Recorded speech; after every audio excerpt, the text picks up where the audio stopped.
Hey guys, so as you can see, I'm not at school today. So I thought I'd make a little video for you guys, and hopefully you can follow along. So last class we were talking about the graphs of sine and cosine. We were talking about how they're periodic because they repeat themselves. Sine and cosine both have a period of 2 pi unless we change the format of them. And we went through and graphed both of these, and let's see, we had domain of sine of x was from negative infinity to infinity, and the range is from negative 1 to 1. Similarly, for cosine, it was identical. So we have domain negative infinity, infinity, negative 1 to 1. And then we graphed our first function, which was y equals 1/2 sine of x, and compared it to the original graph of y equals sine x. This is where we saw vertical shrink.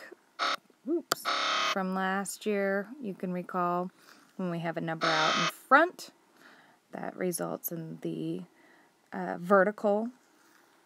And so we were what you can think of as shorter than the original y equals sine of x, which is going from range of 1 to, or negative 1 to 1, technically. This graph is going from negative 1/2 to 1/2. So we're looking at this number out in front again, and this is what we call amplitude. So if we scroll down here, we see amplitude is actually half the distance from between the maximum and the minimum values. So I think of it as the height of the function, and is that number out in front. So more specifically, it's the absolute value of that number out in front.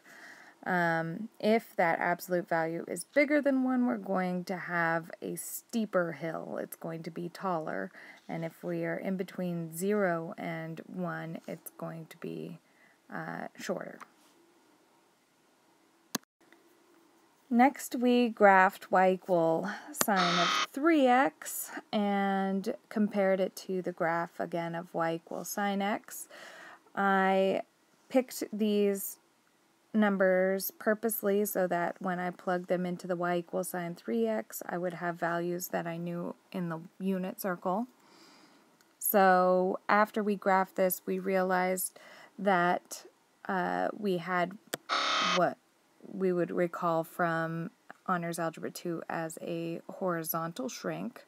Our period, though, got shorter. This is what's going to be pertinent for this these periodic functions. So if we're looking at this, we shrink from a period of y equals sine x, which was originally 2 pi, is now a period of 2 pi over 3. Alright, now I would like you guys to pause this video and see if you can figure out the values to fill in this next table for the function y equals sine 1/2 x, and compare it again to y equals sine x, graph both in the coordinate plane, and see if you come up with the appropriate graph. Okay, so hopefully you have had enough chance to graph these, and hopefully you came up with what I have here. So this time, again, the y equals sine x is in red, and it has a period of 2 pi, and we notice that when we put in 1/2, our period got longer. So before we had 3x inside the sine, and that made it shorter. Now it's getting longer. So we're going to be able to determine what the period is going to be by the number that's attached to the x. We're going to determine the amplitude by what's in front of the sine or cosine, and what the period is by what's attached to the x. So that description is down here. it says, for b bigger than 0, the graphs of y equals sine bx and y equal cosine bx will resemble that of y equals sine x and cosine x respectively, but with period 2 pi over b. So if we look at this graph up here and we're looking at y equal 1/2 sine x, if we take that number and let's see, we have 2 pi over 1/2 multiplied by your reciprocal, and that will equal 4 pi, which is what we ended up with for our period. Similarly, if we scroll up to here and we take our 2 pi and divide by the b, which in this case is 3, we're going to get 2 pi thirds, which is what that period was as well. Okay, so now we're going to put it all together and see if we can determine what this graph is going to look like over one period. Without making a table, we're just going to look at the period and the amplitude. So if we're first looking at the period, we have to look at the b value, which is this pi halves. So we're going to take 2 pi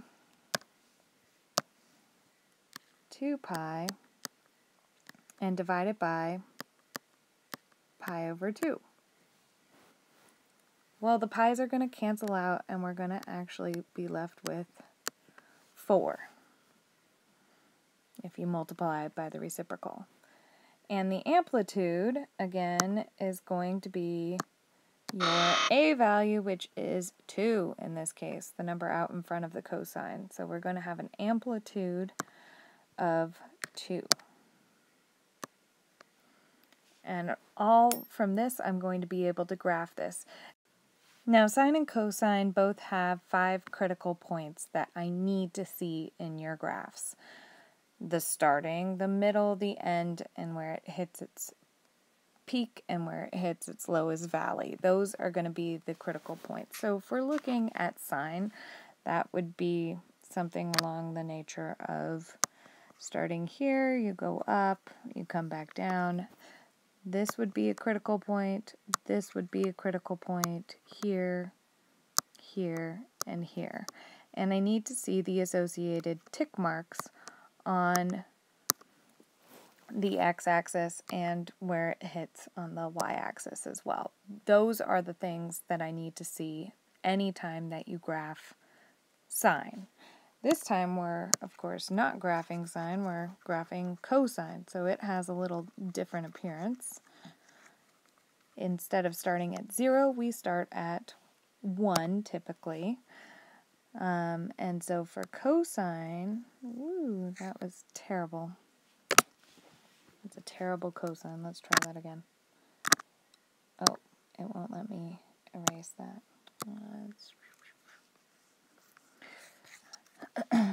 For cosine, you should start at your peak, come down. That's still terrible, but you get a better idea of what's going on. So your critical points here are going to be this one, the low one, and the 2 endpoints. Now that we have that in mind, let's figure out what those endpoints are in this case. So we know that we have a period of 4. That means we're going out to 4. There's no pi involved here, just so we're clear. So I go to my furthest target, I put a 4, I go halfway in between, I put a 2, halfway in there, a 1, 3. Okay.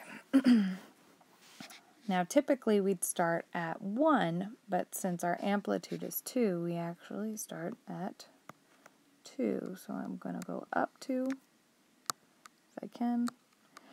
And I'm going to go down 2 because I will also hit a low point of -2 since I'm centered around the x-axis. And I'm going to plot my critical points. I know I'm going to hit 0, then I'm going to go down to -2, going back up, and up to 2 again. Because cosine always has this shape. It's kind of a funky U.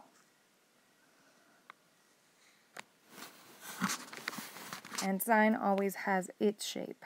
So just keep that in mind. And when you're graphing these, you can do it all by figuring out the period and the amplitude. For the rest of the class, time, I'd like you guys to work with your teams and see if you can work together to build the graphs that I've assigned you for your homework. And see if you can do it with just figuring out period and amplitude without having so much to plot.